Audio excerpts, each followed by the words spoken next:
马路上两个相向而行的陌生人会是什么关系呢？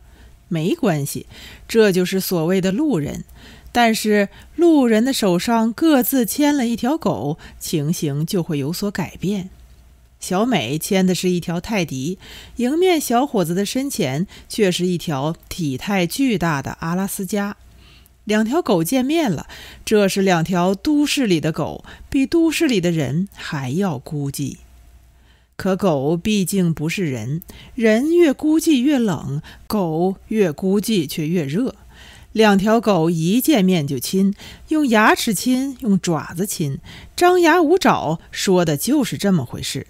小美和小伙子只好停下来，点了一下头，无聊地望着狗亲热。小美到底是护犊子的，她的手很警惕，一旦她的小宝贝儿受到大家伙的攻击，手一收，泰迪马上就能回到她的怀抱。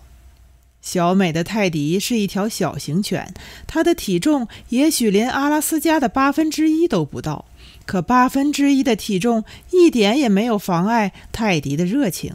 它是公的，阿拉斯加却是母的。泰迪用他无与伦比的嗅觉把阿拉斯加验证了一遍，知道该做什么了，人一样站了起来，扑到阿拉斯加的后身。小美没有收手，这就是公狗的好。其实这样的事情是经常发生的，小美一般都不干涉。泰迪才10个月，10个月的孩子又能做什么？身子摇晃几下，意思过了也就罢了。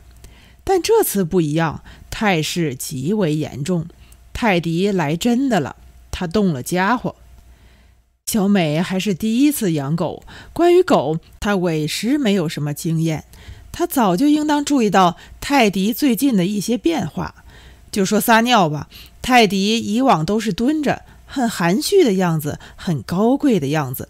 现在不同了，他一定要找到树根或墙角，翘起一条腿，撇开来，然后身子一歪，滋，完了，十足的一个小无赖。阿拉斯加到底是大型犬，很有大型犬的派头。他知道泰迪在忙活什么，却懒得搭理他。阿拉斯加甚至回过头来，若无其事地望着泰迪。泰迪却不管不顾，一头热，十分热烈地制造节奏，屁股那一把还做出了全力以赴的模样。对于养狗的人来说，这其实是一个最为普通的场景。然而小美却是第一次看见，不忍目睹，只想掉过头去就走。但是掉过头去就走，似乎更能说明一些问题，也不妥当。小美只好立在那里，满脸都涨得通红，不知所措。小伙子干干净净的，很斯文，他的胳膊一直平举在那里，并没有收手。小美也就没有收手，也把自己的一条胳膊平举在那里。两个人商量好的一样，既像若无其事，也像包庇纵容，都像成心的了。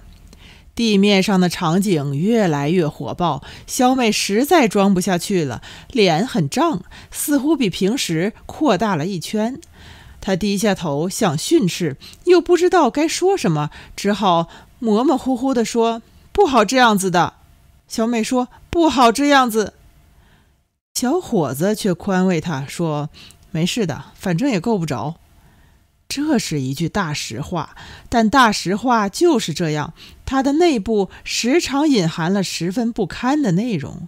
小美的脸上突然又是一阵胀，当即弓下腰，一把抱起泰迪，搂在怀里。